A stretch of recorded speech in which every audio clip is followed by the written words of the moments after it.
Baik, selamat sore Bu. Saya selaku perwakilan dari kelompok saya akan menjelaskan mengenai materi manajemen persediaan. Saya, Niputu Sintia Dewi, akan menjelaskan mengenai pengertian manajemen persediaan dan jenis persediaan. Manajemen persediaan adalah bagian dari manajemen rantai pasokan atau supply chain management yang melibatkan pengawasan aliran barang dari produsen ke gudang ke titik penjualan. Fungsi utama dari manajemen persediaan adalah menyimpan catatan rinci tentang produk baru dan produk yang dikembalikan saat mereka memasuki atau meninggalkan gudang atau tempat penjualan. Beberapa aktivitas yang dilakukan dalam manajemen persediaan adalah mulai dari cara memperoleh persediaan, menyimpan, hingga persediaan tersebut dimanfaatkan. Proses manajemen persediaan memerlukan penggunaan berbagai jenis data untuk melacak barang, termasuk jumlah barang, harga pokok barang, nomor seri, nomor lot, dan tanggal. Di sini terdapat jenis persediaan. Biasanya, jenis persediaan dapat dikelompokkan menjadi 4 kategori. Yang pertama, terdapat bahan mentah. Persediaan bahan mentah atau buku mengacu pada total biaya semua komponen yang digunakan untuk memproduksi suatu produk. Bahan-bahan ini dapat diklarifikasikan sebagai bahan langsung atau direct material atau DM, dan bahan tidak langsung atau indirect material atau IM. Selanjutnya yang kedua terdapat barang dalam proses.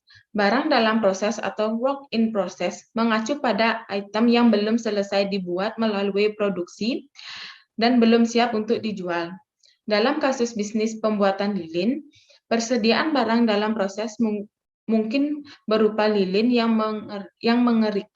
mengering dan tidak dikemas. Untuk tujuan akuntansi, barang dalam proses adalah aset, dan karena itu digabungkan ke dalam item baris persediaan di neraca. Barang dalam proses biasanya yang terkecil dari 3 akun persediaan yang paling umum, yaitu 2 lainnya adalah bahan baku dan barang jadi. Selanjutnya yang ketiga ada barang pemeliharaan, perbaikan, dan operasi atau maintenance atau repair dan operation atau MRO. Di mana ini adalah jenis barang-barang yang digunakan untuk mendukung dan memfasilitasi produksi barang jadi. Barang-barang ini biasanya dikonsumsi sebagai hasil dari proses produksi, tetapi bukan merupakan bagian langsung dari produk jadi. Misalnya, cetakan sekali pakai yang digunakan untuk membuat lilin akan dianggap sebagai persediaan MRO. Selanjutnya, yang keempat ada barang jadi. Persediaan barang jadi mengacu pada jumlah produk manufaktur dalam persediaan yang tersedia bagi pelanggan untuk dibeli. Rumus persediaan barang jadi merupakan rasio persediaan penting yang dapat digunakan untuk menghitung nilai barang tersebut untuk dijual. Untuk menjaga keseimbangan permintaan dengan penyediaan bahan baku dan waktu proses diperlukan persediaan. Oleh karena itu, terdapat 4 faktor yang dijadikan sebagai fungsi perlunya persediaan, yaitu faktor waktu, faktor ketidakpastian waktu datang, fungsi ketidakpastian penggunaan dalam pabrik, dan faktor ekonomi. Baik, untuk materi selanjutnya akan dijelaskan oleh teman saya.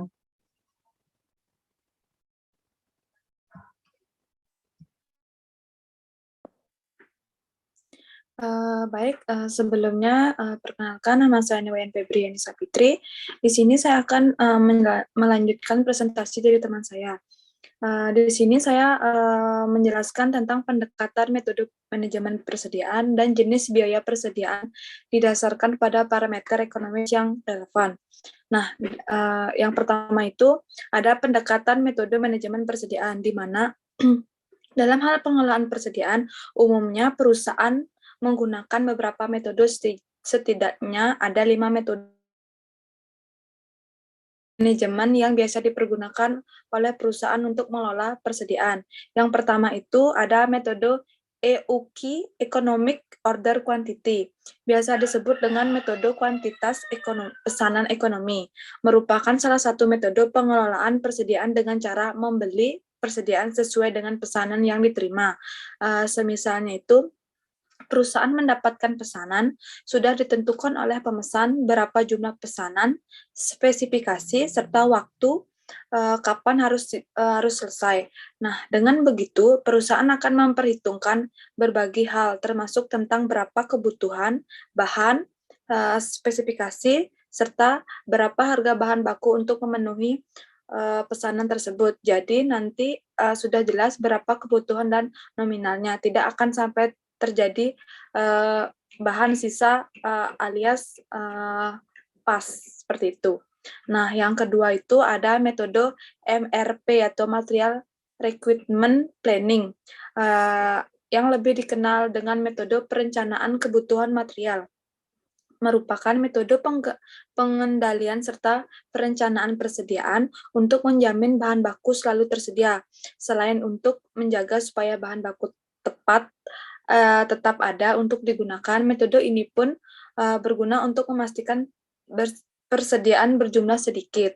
Nah, karena semakin sedikitnya jumlah persediaan, otomatis biaya untuk menjaga persediaan tersebut juga makin sedikit. Dalam metode ini akan dilakukan beberapa perencanaan, mulai dari penjadwalan, pembelian, jadwal produksi, hingga waktu pengiriman dan persediaan bahan baku. Nah, yang ketiga itu ada metode JIT, artinya itu just in time. Metode ini punya istilah lainnya, yaitu metode tepat waktu. Memungkinkan perusahaan sebisa mungkin dibuat tidak menyetok atau memiliki persediaan, sehingga perusahaan diusahakan memiliki persediaan 0 atau mendekati nilai 0. Hal ini karena jika posisi perusahaan seperti itu, biaya persediaan juga tidak akan dikeluarkan. Perusahaan akan mengusahakan untuk membeli persediaan hanya saat sedang dibutuhkan saja, sehingga jumlahnya bisa disesuaikan dengan kebutuhan dan tidak akan ada sisanya. Yang keempat itu ada analisa ABC. Dalam metode ini dilakukan penggolongan persediaan, di mana dasar penggolongan tersebut adalah nilai serta persediaannya. Yang dimaksud nilai di sini adalah nilai total dari persediaan, bukan harga persediaan per unit. Setiap item persediaan akan diberikan tabel sesuai kelasnya masing-masing. Ini dilakukan karena setiap item persediaan diperlukan berbeda. Misalnya itu ada persediaan kayu, paku, dan cat. Kayu bisa dibeli dengan grade A, karena paku perlu perlakuan khusus untuk penyimpanan dalam gudang yang supaya tidak rusak. Yang kedua itu ada cat. Nah, cat di sini bisa dikategorikan sebagai golongan B karena penyimpanannya mungkin lebih mudah dibandingkan kayu. Yang ketiga itu ada paku. Nah, paku di sini bisa diberikan kode C karena meskipun jumlahnya banyak, namun penyimpanannya jauh lebih mudah dibandingkan dua persediaan sebelumnya. Periodic review. Dalam metode ini memungkinkan dilakukan pemesanan persediaan bahan dalam jarak waktu yang sama. Nah, jadwal pesanan barang sudah terjadwal secara rutin, jadi manajer keuangan dapat memperkirakan berapa pengeluaran untuk pembelian bahan baku tersebut. Nah, hal tersebut karena proses pembelian persediaan sudah terjual rutin. Namun, metode ini mengharuskan perusahaan memperbanyak stok produksi membludak atau terjadinya pemesanan secara meningkat seperti itu. Nah, yang selanjutnya itu ada jenis biaya persediaan didasarkan pada parameter ekonomis yang relevan, di mana tujuan manajemen persediaan adalah untuk menyediakan jumlah bahan baku yang tepat, lead time yang tepat, dan biaya minimum. Biaya persediaan didasarkan pada parameter ekonomis yang relevan dengan jenis biaya persediaan didasarkan pada parameter ekonomis yang relevan dengan jenis biaya sebagai berikut. Yang pertama itu ada biaya biaya pembelian atau bisa disebut sebagai purchase cost adalah harga per unit apabila item dibeli dari pihak luar atau biaya produksi per unit apabila diproduksi dalam perusahaan. Yang kedua, ada biaya pemesanan atau order cost atau setup cost adalah biaya yang berasal dari pembelian, pesanan atau biaya persiapan setup cost apabila item diproduksi dalam pabrik. Yang ketiga ada biaya penyimpanan. Carrying cost atau holding cost adalah biaya yang dikeluarkan atas investasi dalam persediaan, biaya pemeliharaan, dan biaya investasi sarana fisik untuk menyimpan persediaan tersebut. Yang keempat ada biaya kekurangan persediaan atau stock out cost adalah konsekuensi ekonomi apabila terjadi kekurangan dari luar perusahaan maupun dari dalam perusahaan. Nah, dalam jenis biaya ekonomis relevan ini ada jumlah pemesanan yang dapat meminimumkan total biaya persediaan dapat ditentukan dengan model Economic Order Quantity EOQ dengan formulasi sebagai berikut. Nah, di sini terdapat rumus EOQ sama dengan akar 2CR per H. Nah, di mana di sini adalah biaya pemesanan setiap kali pesannya. Sedangkan R di sini adalah jumlah kebutuhan dalam per unitnya. Sedangkan H itu adalah biaya simpanan per unitnya. Baik, sekian presentasi dari saya. Presentasi selanjutnya akan dijelaskan oleh teman saya. Terima kasih.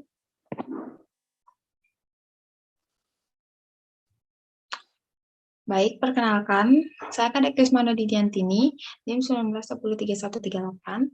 Di sini saya akan menjelaskan tentang menghitung EOQ. EOQ sama dengan akar 2 dikali R dikali S per P dikali L.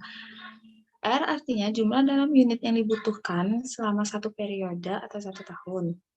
S artinya biaya pemesanan setiap kali pesan. P artinya harga pembelian per unit yang dibayar.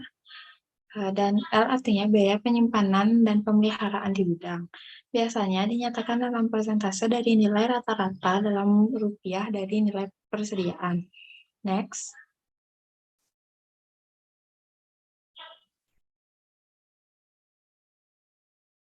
Berikut adalah contoh soal.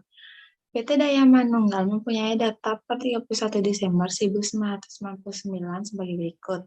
Inventory of material awal 10.000 unit sebesar 40 juta, ditambah dengan pembelian material selama tahun 1999 sebesar 250 juta, maka material yang tersedia selama 1999 dihasilkan sebesar 290 juta.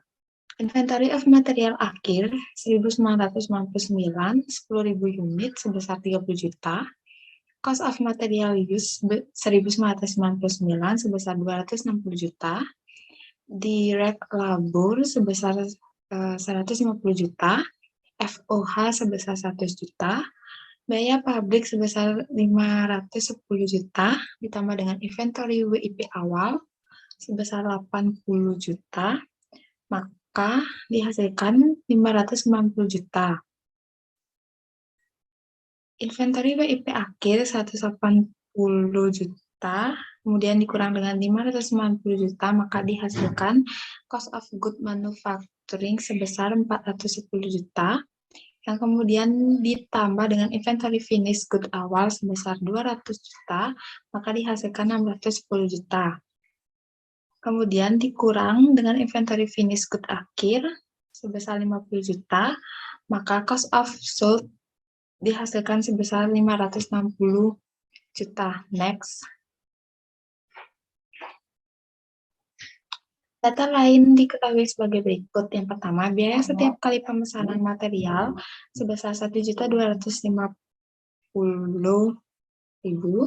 Yang kedua, biaya simpan material 25% dari harga beli per unit. Yang ketiga, harga material per unit sebesar Rp1.000. Yang keempat, lead time ditetapkan selama 2 minggu dalam 1 tahun 50 minggu. Ditanyakan, yang pertama, jika rencana kebutuhan Bahan baku untuk tahun 2000 sama dengan tahun 1999, dan biaya pemesanan, biaya simpan, serta harga per unit material sama dengan tahun 1999. Hitunglah berapa EOQ untuk tahun 2000. Yang kedua, jika safety stock sama besarnya dengan inventory awal tahun 1999, hitunglah ROP tahun 2000. Yang ketiga, buktikan dengan tabel bahwa pembelian dengan EOQ menanggung biaya paling kecil. Baik, materi selanjutnya akan dijelaskan oleh teman saya.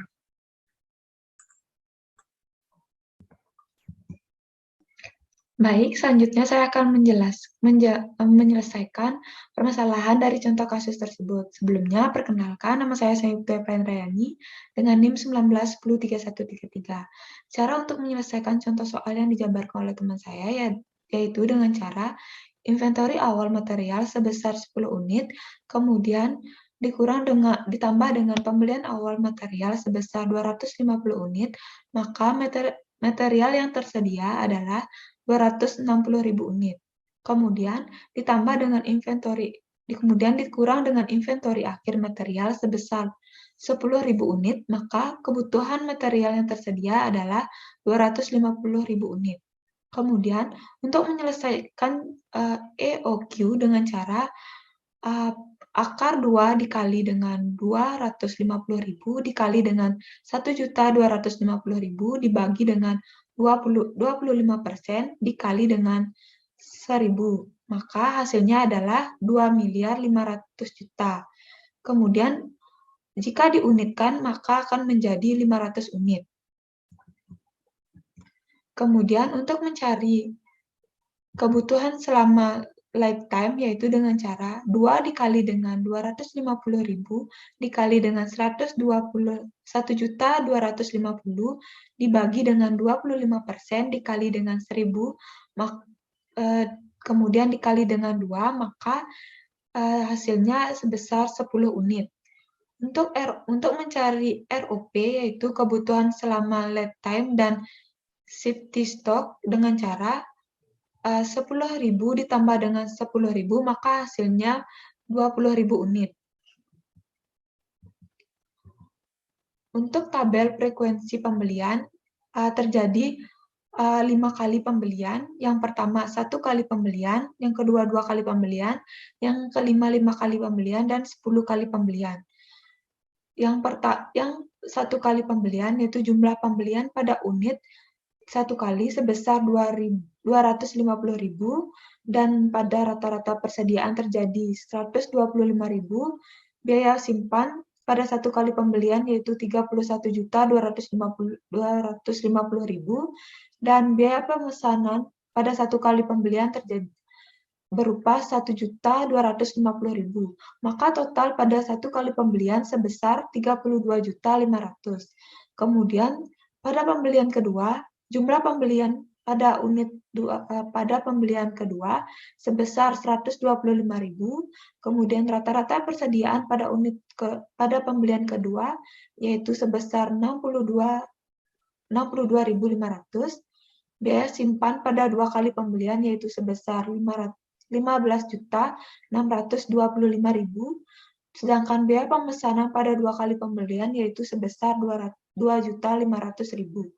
Dan total biaya pemesanan pada 2 kali pembelian yaitu sebesar 18.125.000. Kemudian pada pembelian kelima 5 kali, jumlah pembelian sebesar 50.000 dan rata-rata persediaan sebesar 25.000, biaya simpanan sebesar 6.250.000 dan biaya pemesanan sebesar 6.250.000. Jadi total biaya pemesanan pada 5 kali pembelian sebesar 12.500.000. Kemudian frekuensi pembelian pada 10 kali pembelian pada jumlah pembelian pertama yaitu 25.000 dan rata-rata persediaan 12.500, biaya simpanan 3.125.000, biaya pemesanan sebesar 12.500.000. Jadi total pada frekuensi pembelian 10 kali terjadi sebesar 15.625.000. Jadi, frekuensi pembelian terkecil pada frekuensi pembelian terjadi di 5 kali pembelian, yaitu sebesar 12.500.000.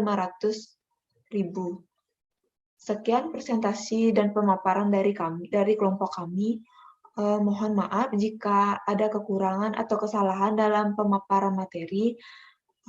Dari kelompok kami berterima kasih atas waktu yang telah diberikan, dan sekian, terima kasih.